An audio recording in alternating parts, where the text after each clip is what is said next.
Hi friends, welcome back to my channel chats and diary women. Friends, ఇవాళ నేను మీకు చిలకడ దుంపలతో ఫ్రై, స్వీట్ పొటాటో అంటారు వీటిని. అలాగే ప్రకాశం జిల్లా ఆ ఏరియాలో గినుసుగడ్డలు అని అంటారు. సో వీటితోటి నేనైతే ఫ్రై చేస్తాను. ఆలు కన్నా తొందరగా అయిపోతుందండి. ఎంత అంటే ఒక్క 5 నిమిషాలు మాత్రమే మనం ఓపిక పట్టాలి. 5 నిమిషాల్లో ఈజీగా అయిపోయే ఫ్రై ఏదైనా ఉంది అంటే అది చిలకడ దుంపల ఫ్రైను.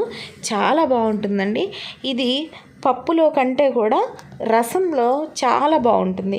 మనం చారు పెట్టుకొని ఈ ఫ్రై చేసుకొని తింటే నంచుకోవడానికి టేస్టీగా ఉంటుందండి.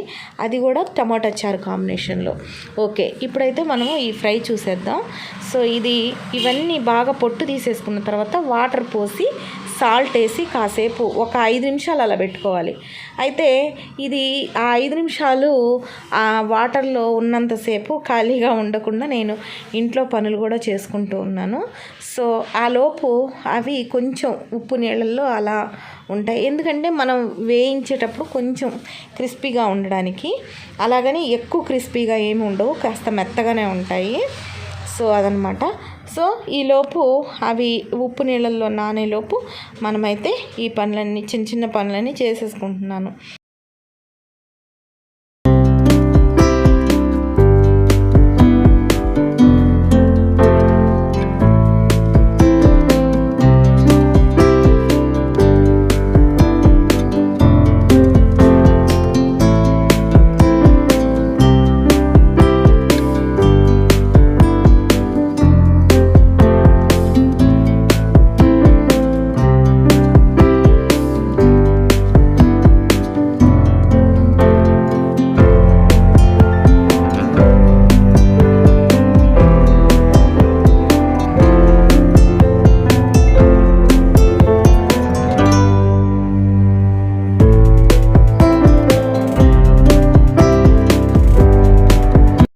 సో ఉప్పు నీళ్ళల్లో ఒక 5-10 నిమిషాలు నానిన తర్వాత వాటిని ముక్కలు కట్ చేసుకోవాలండి. అయితే ఇవి అలానే గడ్డలుగా ఎందుకు ఉప్పు నీళ్ళల్లో పెట్టాము అంటే, ఇలా ముక్కలు చేసి ఉప్పు నీళ్ళల్లో వేసామనుకోండి ఎక్కువ క్రిస్పీ అయిపోతాయి అన్నమాట. అందుకని చెప్పి ఆ గడ్డలు అలానే ఉంచామంటే నల్లగా అవ్వకుండా అవి వైట్ కలర్లోనే ఉంటాయి. అంటే ఆ యాసిటీస్ అవి ఏ కలర్లో ఉన్నాయో ఆ కలర్లోనే ఉంటాయి అన్నమాట. అందుకు ఉప్పు నీళ్ళల్లో పెడతాం. సో ఇప్పుడైతే స్టవ్ వెలిగించేసి ప్రాసెస్ అయితే స్టార్ట్ చేస్తాను. ఇక్కడ ఒకటే గుర్తుపెట్టుకోండి, మామూలు అంటే వెజిటబుల్స్ ఫ్రై చేసినట్టు ఇది చేయకూడదండి. దీనికోసం ఓపిక్గా ఒక 5 నిమిషాలు ఖచ్చితంగా మనం స్టవ్ ముందు నిలబడి గరిటెతోటి కలబెడుతూనే ఉండాలి. దీనికి ఎక్కువ మసాలాలు అస్సలు అవసరం లేదు. తాళింపు గింజలు వేసుకోవాలి. వాటిలో కూడా ఆవాలు జీలకర్ర మాత్రమే వేసుకోవాలి. మనం ఆవాలు జీలకర్ర కొంచెం అంటే ఆవాలు ఎక్కువ వేసుకోవాలి, జీలకర్ర తక్కువ వేసుకోవాలి.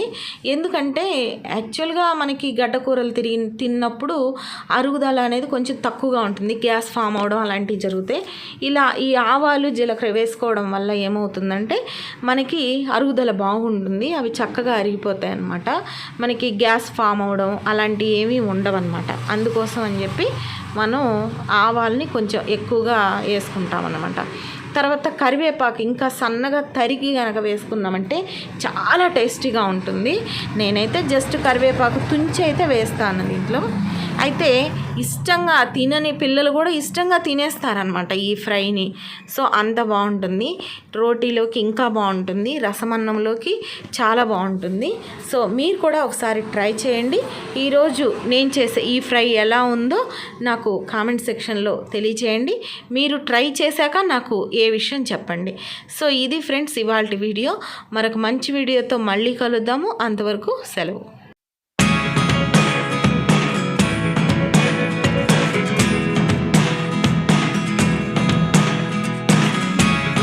Never really know what's going on. Look at me sometimes like all you want to do is run. Hear me out, hear me out.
ఆయిల్లో వేయగానే కాస్త బాగానే గరిటెకి తిరుగుతాయండి. తర్వాత ఎప్పుడైతే ఇవి ఉడకడం స్టార్ట్ చేస్తాయో అప్పుడు ఒకదానికొకటి అంటుకుంటూ మనకు కూడా కొంచెం తిప్పేటప్పుడు అవి ఎగిరి పడకుండా అక్కడ నిలకడగా ఉంటాయన్నమాట. కొంచెం తిప్పేటప్పుడు ఎక్కడ చిదిరిపోతాయో అన్న భయం కూడా వేస్తుంది.